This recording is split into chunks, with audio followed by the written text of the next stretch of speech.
Hey there, it's Antrese, and welcome to another episode of the Savvy Painter podcast. If you have been listening for a while, welcome back. And if you're new here, I am so glad that you have found the podcast. Savvy Painter is the podcast for artists who want practical, tactical tips to create a meaningful art practice that is both fulfilling and supports you. And in today's episode, I am super excited to introduce you to the artist, Leslie Rae Cannon.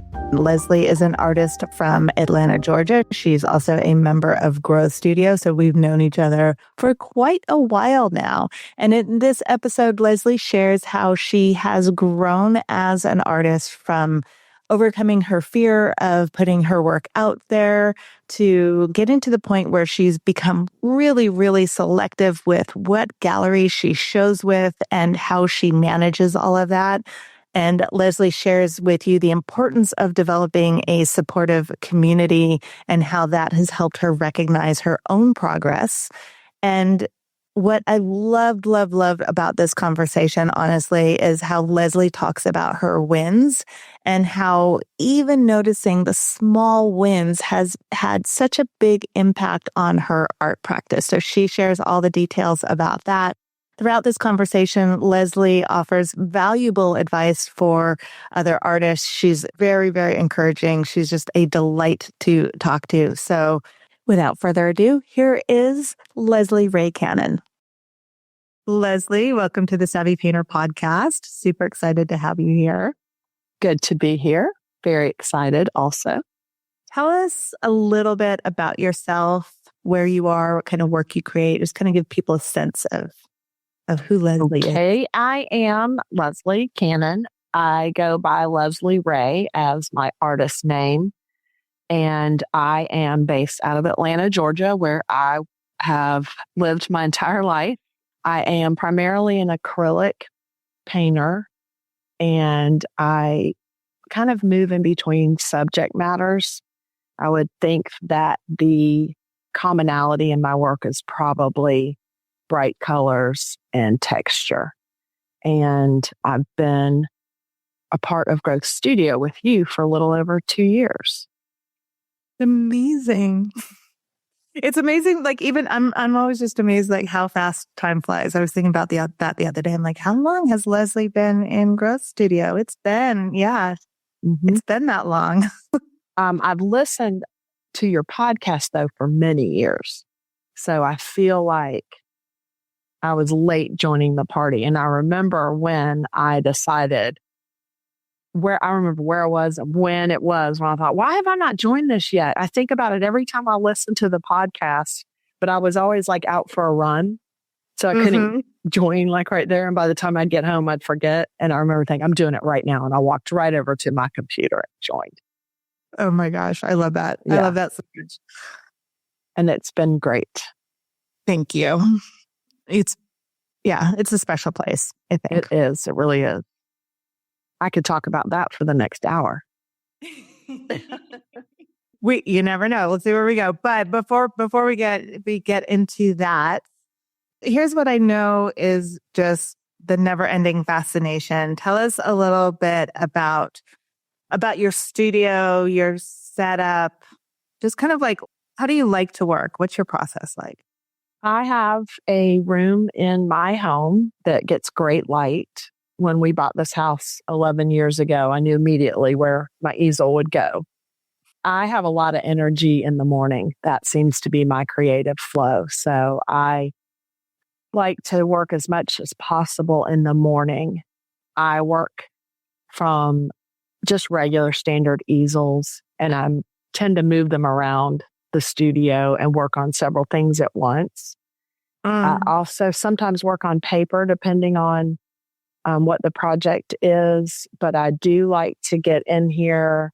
I like to light my sage, or always have candles, have different music tracks depending on what I am working on. Sometimes I'll listen to books or podcasts, but if I'm really concentrating, I tend to work better with music that's calmer with not as many words. If I'm doing something where I don't have to really concentrate, then I'll switch over to a podcast. I get pretty messy when I work. you can tell if I'm in the middle of a creative flow or a collection because you can't walk through my studio. And then when I finish that project up, then it just drives me insane until my studio gets cleaned up and then it starts all over again. I would love to be more organized. I also have discovered that I work really well with a deadline. And I really fought that for a long time, giving myself a hard time for seemingly waiting until the last minute to do something when I knew when my deadline was. And as I've matured and gotten older, I realized that it's my process and my energy and a lot of creative flow comes from knowing I have limited time. When you're in that place of like, okay, I need a deadline and you're starting to work on things, are you the type of person that's kind of like figuring it out in your head, or are you just kind of like, okay, deadline, I know what I need to do and get to work? A little bit of both, actually.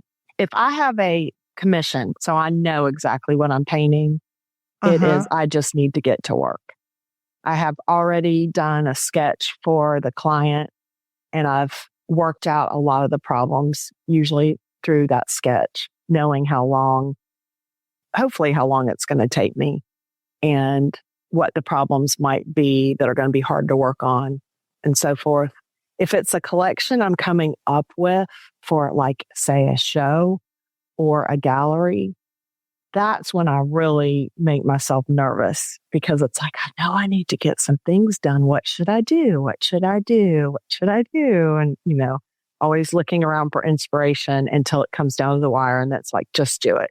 And by then something has come to me, either through morning pages, we've talked about that a lot, or something that just keeps repeating itself in my brain. And then I just have to get in there and just put some paint on some canvas and get it done. I really would like to be the kind of person that has a set schedule in their studio. These are my studio hours. This is every day I paint from 10 o'clock to 2 o'clock every single day. And that is just not how I work. So I don't give myself a hard time anymore about it. I just have learned to lean into it and try to trust. This is just my process. This is what I do. The laundry doesn't get done. The dishes don't get done while I'm in the middle of this. And then it comes out. How do you find yourself making those decisions? Like when you're deciding about a series, like I'm going to work on this topic or this subject matter, and you're saying that you have all these ideas and then you just get to work. What is that like? Does one of them just start to stand out, or what actually happens for you? That will happen when I'm in between projects. I try to work more in my sketchbook so that I have a hard time with just creative play without an end product. I have found through Grow Studio that that's something that I need to allow myself the freedom to create for nothing more than just the practice of creating. It doesn't have to have an end product that can be sold or that is perfect or can be hung on a wall.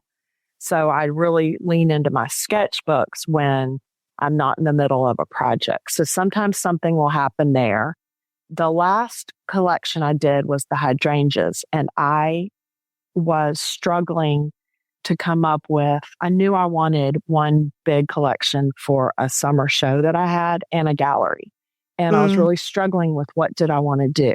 And I went on a house tour with my sister-in-laws and saw a beautiful painting of a flower, not a hydrangea, but it was very simple and very loose. And I could not quit staring at it. And my sister-in-laws were like, okay, yeah, it's okay. But, it's so plain, or it almost was, you could really see the charcoal still through it. And I was just very inspired by it.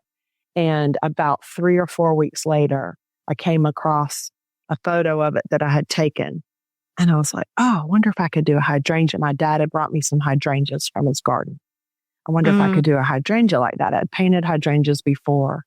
And I mean, it just flew out of me. I couldn't stop painting them. Yeah. And it was a very different way of me approaching the subject. I was not looking, constantly staring at my reference photo. And I knew I wanted to keep it simple. And I used a palette knife only. That was kind of new and different. But I mean, I think it was a month. I would start to as soon as I was finishing up one. I couldn't quit. It was really a lot of fun. Yeah, I love it. I love it so much because it's just like this little spark that comes from another place. And then that sense of just not being able to stop and really playing with it. And I remember when you started those, it was just kind of like, oh, look what I'm not sure about this. Right? Yeah, it was great to bring it up for critique and just feel everybody going, oh, this is new and different, and keep going. And it was a very supportive feeling. But it's like a little spark of an idea. And if you can grab onto the tail of it and just hang on and see where it will take you. And that doesn't happen all the time. I think that you can learn to be more open to catch those ideas.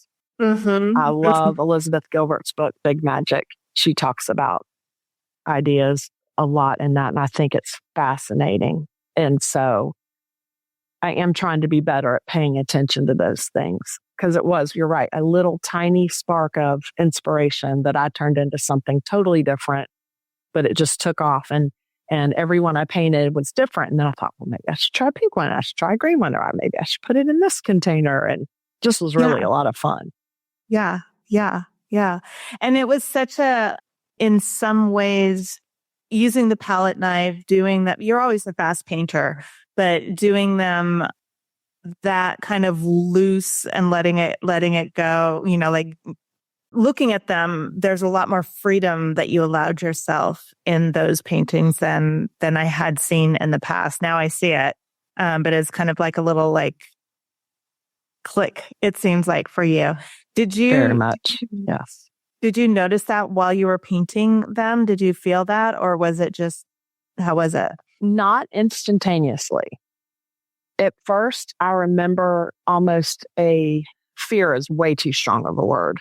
It's not fearful. It was a little timid about, oh, this is a lot of paint and I'm making a mess and this doesn't make sense and it's not perfect. A lot of this isn't perfect. And this isn't exactly what it looks like. So I had to really keep telling myself, or that part of my brain, be quiet. We're doing something else today. Be quiet. It's okay. It's okay. Yeah. Be quiet. It also was really different to make a really, for me, large body of work and have it just be sitting there waiting. And I could not wait to, bring it out into the world. And then it was like, oh, I think these are great. What's everybody else going to think? Which is, always the artist trauma. Like, oh gosh, what's everybody else going to think? Because I think they're really cool. Yeah. But then once I started painting more of them and I had kind of like a little pattern going, a little routine with how I started it, then it felt so much easier and much more comfortable to try different things with it and to apply more paint. My palette knives got bigger until I was basically with spatulas from the hardware store. And I really want to, and my substrates got bigger. I tried it on panels and then I did 2 really large ones. And it's interesting, of all the ones I've done, I have sold the 2 largest ones. They sold right away during the shows. And then I've had a commission for a diptych with the 2 large sizes. So I think what are the large sizes? When you say large, the diptych was 24 by 60, 2 of them. And the large size that sold at the show was, I believe, 36 by 24. Might have been 30 by 40. I'm having trouble remembering. which Yeah. is not large for me. I love to paint even bigger than that. Yeah. Yeah. But they're not the easiest things to haul around and store. And, they have fewer customers, I think, because not everybody has a wall space for, 4 feet by 5 feet. But I sure do like it. It's a lot of fun. Can you talk a little bit about just that process of getting to the point where you're like, okay, I want to show these, right? So you touched it. You just kind of like, uh-huh. But there's kind of like this transition from like, okay, these are really exciting paintings, or I'm really excited by what I'm working on, and now they need to be seen. What was that like for you? For that collection, I knew that they were going to be seen at a show in Mobile that I had entered and been chosen to participate in. So I knew they were going to be seen on a certain date. Mm-hmm. For other paintings, I don't mind showing people. I like the feedback. I'm a more extroverted type of artist than I think a lot are. So anybody walks in the house, I'm like, come see what I'm working on. What do you think about this? I ask a lot of questions. My poor family, they're just like, oh, God, Mom. Yeah, it's good. They're really, I'm kind of teasing. Why is it good? How is it good? Yeah, right. What do you think about this? And I really do value their opinions. But if there's something they really don't like and I like, I have gotten to the point now where I'm like, okay. And then I just keep going with it. And I'm proud of that. Yeah. Yeah. That is a big one, right? Mm-hmm. Because we work so hard on things. And then when you have this bit of it that's very precious to you and somebody else doesn't like it, it's kind of like. And it's funny because my family's very supportive, and my husband his office is right near my studio. So a lot of times I'll say, what do you think about this? And he knows now, he'll go, well, I don't like that kind of painting. He's less a fan of the more abstract work. He, likes a more traditional, representational. He loves my golf courses, but he also loves golf. So, and they're really funny when I'm painting something that's sports related, especially like a golf course. I've done several golf courses that are local here. The Masters Augusta National is a big hit, and they'll come through because my boys all play golf. Mom, those azaleas aren't quite that bright, or where are you going to put the pin? And I love that they have their opinions, and I do value those because I want those to be right. They know if it looks right or not. So yeah. It's so interesting. Like that whole thing is interesting to me, just how other people see art.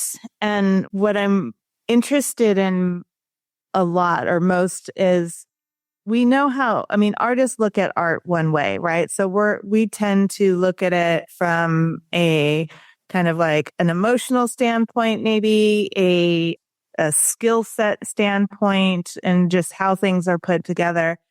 And then when you get it out into the world, there's all these different interpretations of it. And everybody has to find their way into a painting somehow. And, I think it's interesting to think of it as it's like this story that we're telling. And people will enter it from any point in the story. And so this idea that, maybe your husband and your sons, of course, they're into art because they have an artist in the house, right? So there's that exposure to it. But there's also this entry point for them of the sports. And it's like, okay, these ones I can really get into, which is kind of fun to think about when you think of like all the different possibilities of people finding their way into a painting. Right. I find also one of the ways people have been drawn to some of my paintings are by the titles. I love to name things, and I have sold paintings based on the title. Like that was the deal clincher. I had a couple came up and they were looking at painting I did of some oysters. And we have a local raw bar that we have gone to for years and years, and I named it after that. And they looked down at the title and said, "Is that in Indian Pass?" I said, "Yep." And they said, "We were just there at spring break." And I mean, they couldn't take that painting fast enough. I was like, "Oh, that was great." But, I've just did a collection of angels, Vatican-inspired angels. And I had so much fun looking up old Roman names of gods and angels and popes. And I've named all of them. And it's just fun. And I've had people ask me questions about the names, and I think it's a good way into it. Yeah. Yeah. And that whole series was inspired by your trip to Italy, right? But I kind of love these names that you came up with. That's connected, but not connected to the trip. It's just kind of like, are you learning about saints and angels as you're doing this? Just kind of like, okay, what are all the possibilities? And this one looks like that. This one reminds me of that in some way, shape, or form. Yes, somewhat. I pulled up another list, and it was how the Romans renamed Greek gods. And I was like, oh, that's a cool name. And I read what it stood for. I was like, nope, not going to name an angel after that. So a little bit, I just had painted quite a few of them, and I needed, when I was uploading them onto my website, which, by the way, my daughter has helped me totally revamp my website over the weekend. I have to give a shout out to my new IT director. So helpful to have these smart adult children to help out with all these things. But yeah, I didn't want to name them like Angel 1, Angel 2. Yeah. So I gave them all these different names. And I do think some of them really fit the personality. Yeah. Yeah. Yeah. I love them. I went there. I saw your website this morning, by the way. I saw that you were on it. I only know one person in Argentina, so it was a good guess. Who is it from Argentina checking out my sites? And I looked at Carolina. I was like, phew, glad that you fixed all that. So it's amazing because it's just one of those things where you realize, it's not our first language to be on the computer on this website. And we had talked about it in Grow Studio. It's been coming up in our chats a lot about our websites and things. And I was just kind of I was feeling overwhelmed with it. And I do know that if I had sat there long enough, I would have figured it out. But it would have taken me an extraordinary amount of time and frustration. And she sat down and in a couple hours just had changed it all up and figured a lot out. And it's just amazing. She goes, "Mom, it's not your fault. It's not your fault you didn't grow up on a computer." So thank you. That's fantastic. I think that, though, the thing about that is making the choice not to kind of sit in frustration. I mean, I do like to think about when we have something that we need to do in our studio, in our business, like the job is to get it done, is to make it happen. It doesn't necessarily mean that we have to do it ourselves. We just have to cause it to happen. Right. Yeah. I am a big fan of outsourcing things that someone could do quicker, better, easily, and leave more time for me to do the things that I can't outsource or wouldn't want to. Right. I need to be painting. Yeah.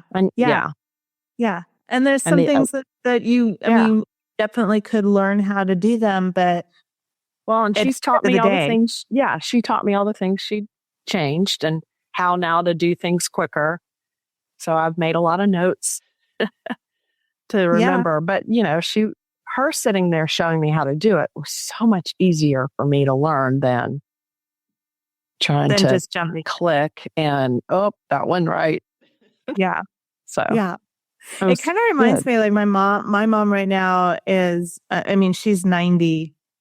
About to turn 90. She's not 90 yet. Wow. She listens to this.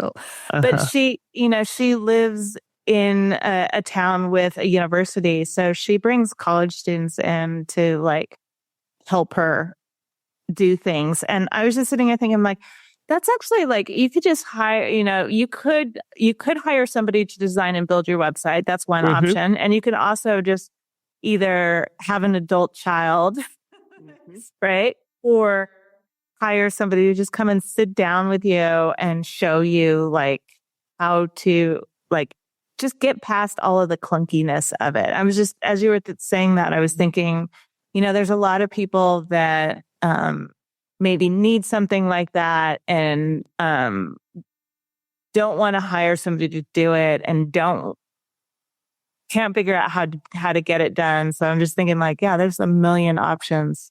Mm-hmm. And the feeling that I have afterwards, I'm so proud of it and I'm excited to add more things to it instead of it being a drudgery, like, oh, this isn't right. So now it's totally changed my perspective on it. It's worth it. It's worth, like, we say, getting that hard thing done, sitting down and getting through it, and then however way it needs to get done, and then enjoying it. Yes. Yes. So much. So much. So let's talk about showing, selling.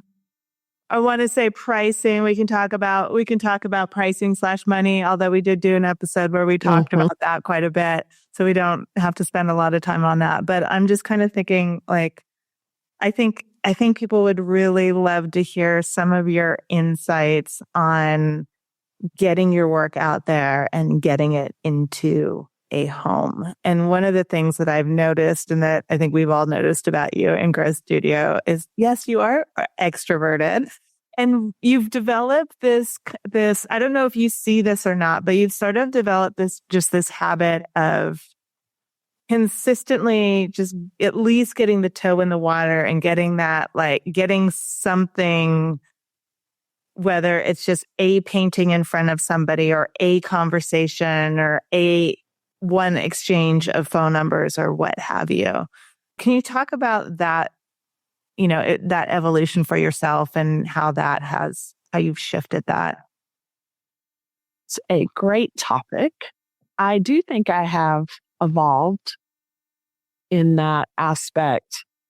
I think it really started happening when we did some goal setting about a year and a half ago, I think. And I was just floored when you said a lot of us were trying to get into a gallery. That was a goal that we thought maybe we would try for. And you said, okay, I want a list of 100 galleries that you're going to reach out to. I think my mouth was on the floor for about 3 hours. 100? And your logic was, out of 100, you'll get one yes. But also, you're going to get a lot of no's. And you're going to get so used to hearing, no, they're not right for us, or we're not taking new artists at this time, that it's not going to be earth-shattering and it's not going to be this painful, fearful thing that will happen. And that made a lot of sense to me. And so I started on my list. I got to 50. I did not reach out to any of them on my list because along the way, I met somebody at a show who was opening up her own gallery. And I said, hey, do you want some of my artwork? And she said, I'd love it. And there I was in a gallery. So that's one of the ways to get in front of people are shows. I personally like shows because I don't have any problems talking to people. I'll talk about my art. I'll talk to you about the cute outfit you have on, or where did you get that yummy looking cookie? I just don't have a problem. And I really like that. And I realized how much I like doing shows and being in front of people when the pandemic hit and my shows were all canceled. And I learned how to do online virtual shows because my shows then switched over to that. So I learned that. It was a good skill to have, but I realized I really missed the interaction with people, and that it was not just interaction with people who were handing over their money for my paintings. It was just interaction with people and talking to people. And I know that I've had clients call me months years after seeing something in a show, and they've called me and said, I haven't forgotten this. Do you still have it? Could you make something similar to it? Or I've passed your name on to a friend, a relative. So there's far-reaching benefits to that kind of exposure. So I like doing shows. I'm in the process now of really being choosy about my shows because they are a lot of energy and creative energy and resources to go to a show, set up a show. If it's out of town, the money you spend on a hotel, it's just you're putting out a lot and you don't know if you'll actually sell. That's another lesson that you have to learn and build up that muscle and tough skin to go, well, but I met a lot of really nice people. Might not have covered my cost, but I met a lot of nice people. I have a perfect example of that. A show that I did in August, I did sell quite a few paintings. I did not sell as many as I wanted to, but I met so many people who had never seen my work because it was not in an Atlanta area show. It was, in Mobile. So that was exciting. And just 3 days ago, one of the people that I met owns a beautiful boutique in Fairhope and reached out and said, can I have some of your work for the shop? So there's a perfect example of not instantaneously making a sale, but making relationships, making connections. And I really like that. I really like the connection. Yeah. So, and also it's like that whole thing, just as you said before, when you're putting your work out there and you are making connections with people, a lot of times, and we talk about this in Growth Studio all the time, a lot of times paintings have sold. It's just they haven't told you about it yet. Right. It's kind of like they've already decided in their head, I'm buying that painting or I want that painting. And we don't get to find out about it for, maybe a couple days or weeks or months or even years. Like the people who saw your work and were like, yeah, I want a commission now years afterwards. So, yet is an important word in all of that when people have shows. Yeah. So applying to the shows, getting accepted is wonderful. Not getting accepted is not fun. And I'm so glad I have a place to talk about that because that's something you have to get over, especially when you see others around you in your little circle of artists that are getting in. So that's, one of those things that you just have to sit with, feel your feelings, as you say, and then move on. Because it just wasn't the right place for you at that time. And then you decide if you want to apply again or not. So I love it. Not the right place at that time. Right. Yeah. And just asking. I've gotten a lot better about asking. Just ask. What's the worst they can say? Yeah. No. Yeah. So I asked to hang my artwork in my yoga studio 2 weeks ago. There's blank walls. And I said, hey, what would you think? Sure, I'd love it. I was like, well, that was easy. You mean all I have to do is ask? That was amazing. What you said about, making that list of galleries, making a list of 50 galleries and then meeting this person. I mean, I think part of the power of that is in just making the no's irrelevant because, if you apply, it's, it is in some ways a numbers game. If you are applying to enough galleries, and I always like to preface that with, and you're doing your homework and you're actually applying to galleries that sell the type of work that you create and all of that, then you are going to get this sort of like, the no's are going to become irrelevant. And by applying to many, many galleries, you're going to get into at least one. But what I see over and over and over again is the people that really take that kind of to heart, they end up in like 3 or 4 galleries. Like it's, and then they have different problems. Right. Which you've experienced. I'm in 2 now. And yeah, it's like, wow, I kind of didn't think about what that would entail, keeping up the product for 2 people, 2 different places. It's like, okay. So I love it. But it's a whole nother, like you said, it's like, oh gosh, I don't need any more right now because I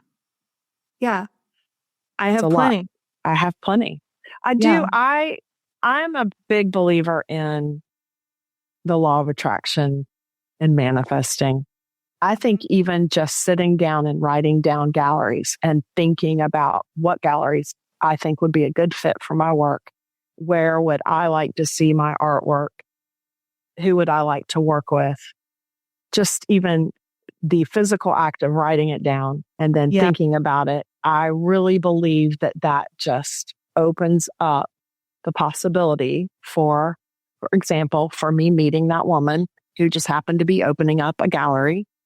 And then you put that on your website or your Instagram that you're in a gallery. And then you have a friend that says, oh, did you know so-and-so is opening up one here in, up the street?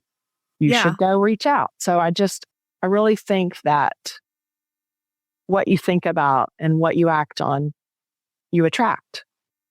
Yeah, absolutely. And I mean, it's basically saying, hey, I'm ready for this. I'm ready to receive this.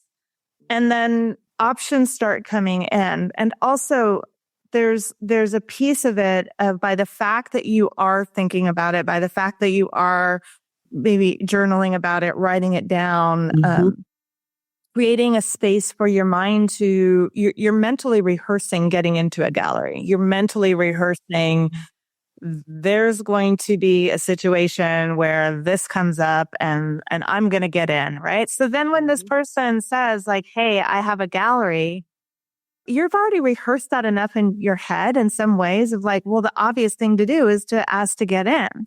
Right. The obvious thing to do is to say, hey, really? Because I'm an artist and I have paintings. I would love to be in your gallery. And so saying it, writing it, and then is like this mental rehearsal so that when it actually, when the universe does provide, exactly, you're prepared and you recognize it and you're not hiding from it, which we do sometimes. Yeah.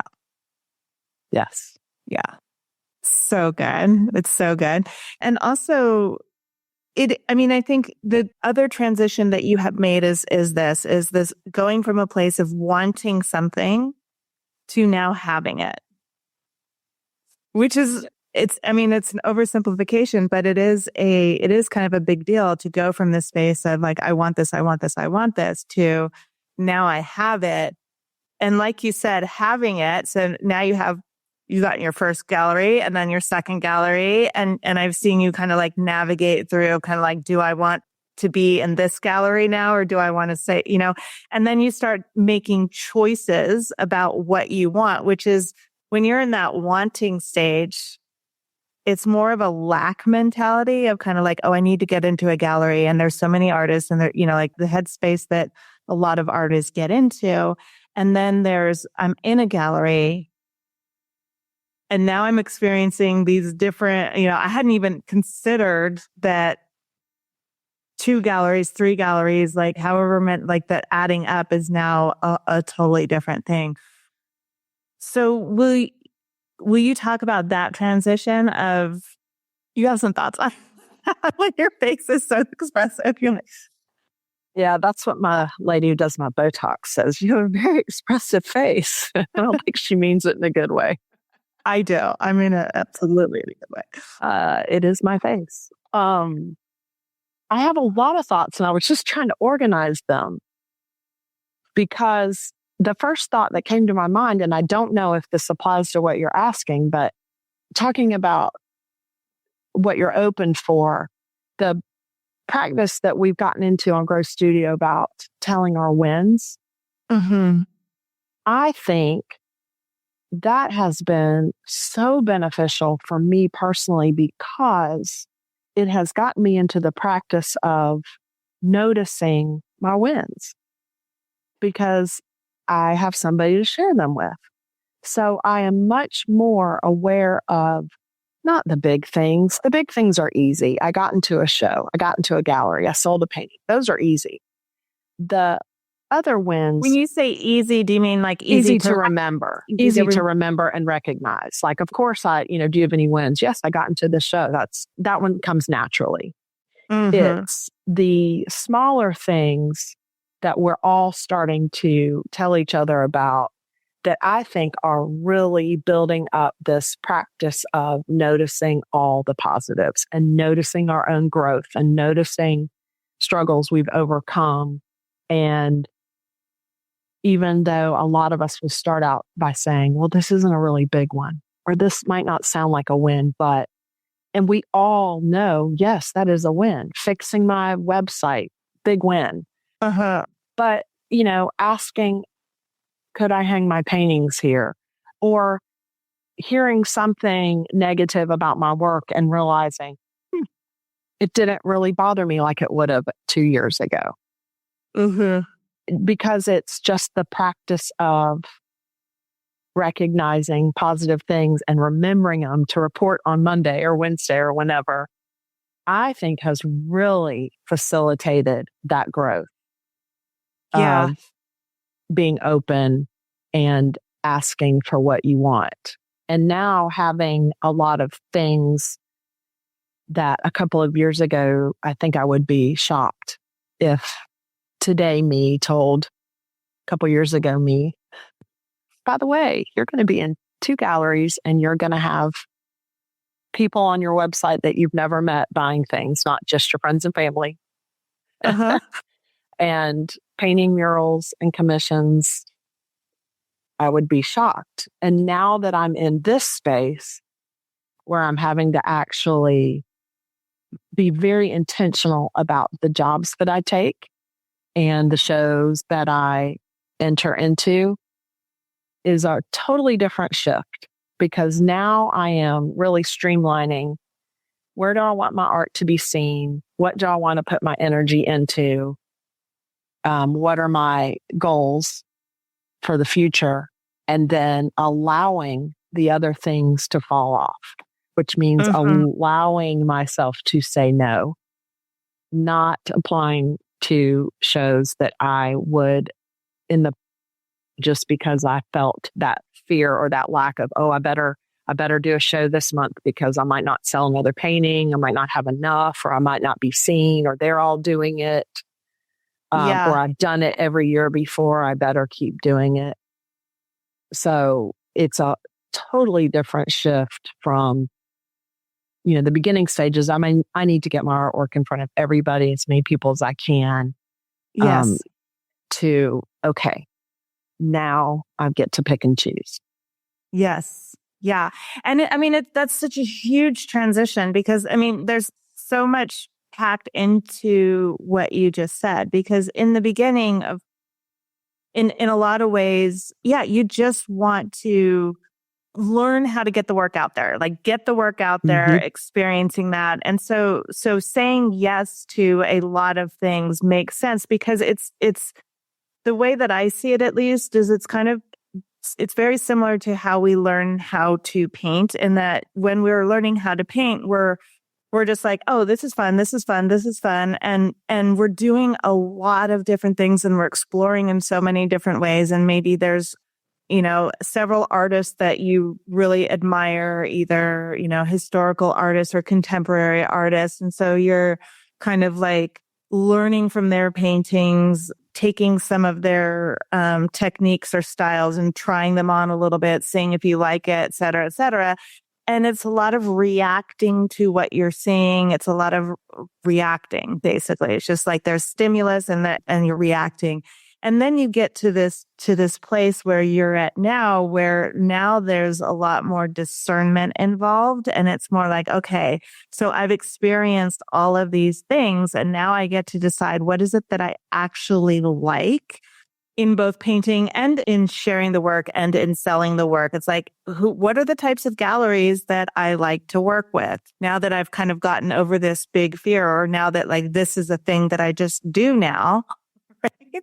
Which tell yourself that 2 years ago. It's like, yeah, when I go apply for galleries or I go apply to shows, I get my work out there. And so it's like you've developed this, I want to say just this muscle memory for it, but it's just kind of a thing that you do. It's like, you know, I've said this to you guys before. It's like when you're learning how to drive a car, it's like it's overwhelming because you're remembering how, if you drive a stick shift, you're like, how does this pedal work? And what's the timing on that and all this stuff? And oh my God, there's a car.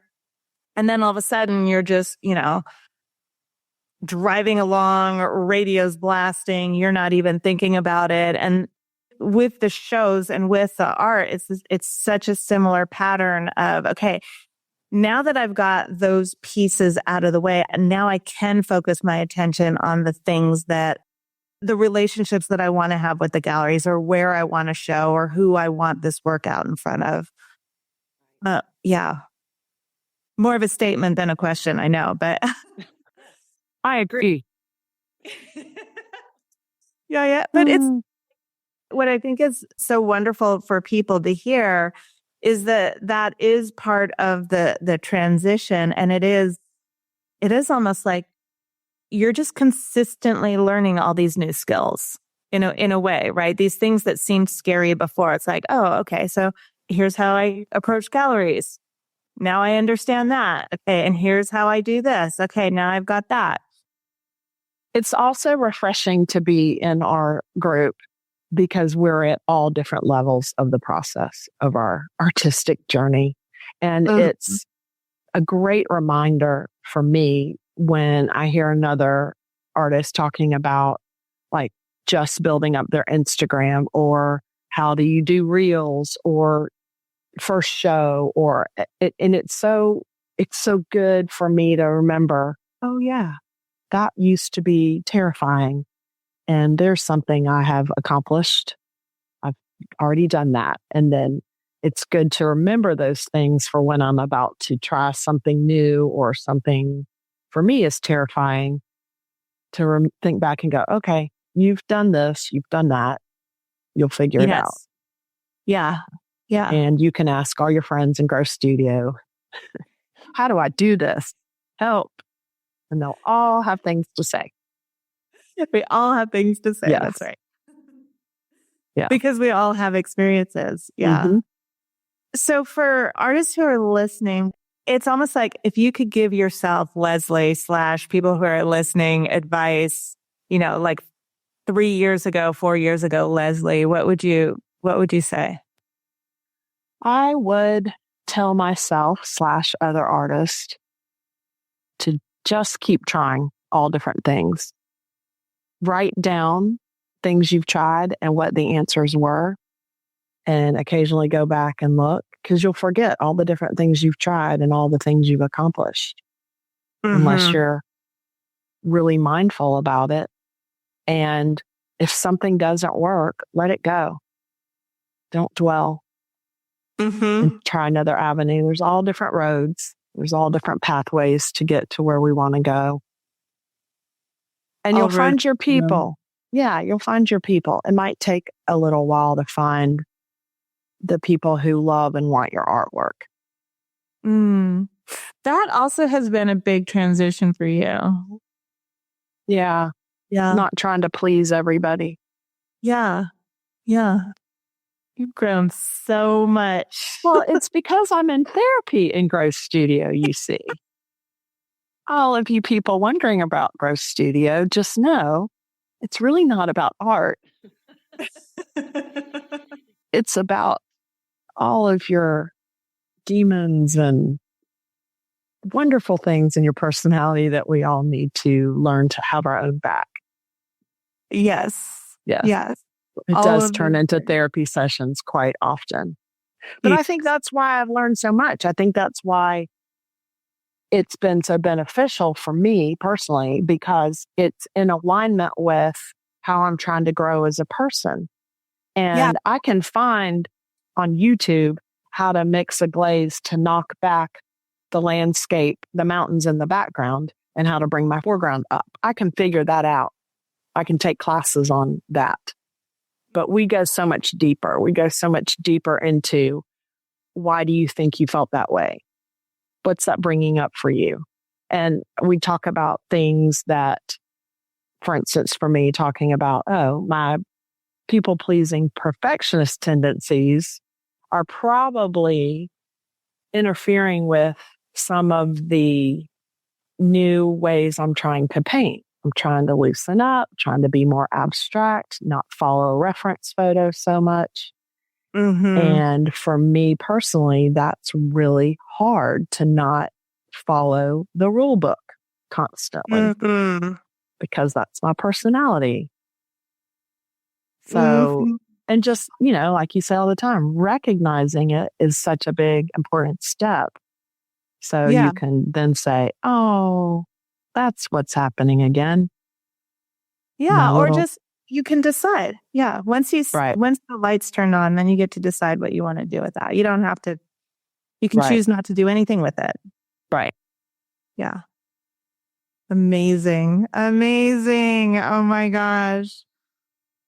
I think it is, you guys tease me a lot because it is like a therapy session. You're like, you didn't know it, but Beatrice is now your therapist. But it is true. I think the thing that you hide from is the thing that's going to end up ruling you, basically. Like the thing that you don't recognize is the thing that's going to be driving your art. And so the question is always, who do you want driving your art? Right. Yeah. I think the first big change in my thinking, I guess, was talking about, how do you talk to yourself while you're painting? What's in your head is going to come out on your canvas. Mm-hmm. And so if you're unkind to yourself, if you're judging yourself, if you're criticizing yourself and critiquing your work as you're painting, you're just putting roadblocks in front of yourself the whole entire time. That is true for anything in life. If you're judging yourself while you're in a yoga practice or training for a marathon or parenting, and you're critiquing and judging and telling yourself how much you've screwed that up and you're not going to be able to figure that out. Well, you just messed that up. Way to go. Then, of course, it's going to affect every outcome. So recognizing that little voice in your head that's trying to protect you, keep you safe from that proverbial tiger hanging around the corner, and just being able to say, no, I'm not going to think like that right now. I think I'm doing all right. And moving through that has been a game changer for me. And when I find myself back in that spot where I'm really struggling with my inner critic and being really negative, if I take a minute, if I pause, I realize there's something else going on, usually in my life, in the situation, in the environment, that I need to take a break in the studio and go deal with.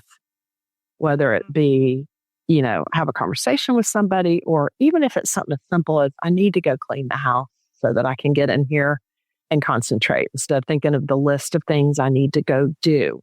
That's breaking up my thought process when I'm trying to paint something and make something beautiful. And I'm thinking about the list of things I need to be doing. So just noticing that has been a big game changer for me. Amazing. Amazing. Yeah. Yeah. So much. Leslie, thank you so much for doing this. And Trace, you're welcome. It was fun. It was fun. I love it. I love hearing the stories. Where can people see your work? I am most active on Instagram. And so that's Leslie Rae Cannon _art. And then I have a website, which is also Leslie Rae Cannon Art. And I think that's it. Oh, except for my 2 galleries. You just shout out those. Julep Gallery, which is in St. Simons, Georgia. It's on the coast. It's beautiful. And then the Dunwoody Gallery, which is here in my town in Atlanta. And we'll link to all of those in the show notes so everybody can find it easily. Thank you so much, Leslie. Thank you. If you want to take what you are learning here on the Savvy Painter podcast even further, join us in Growth Studio.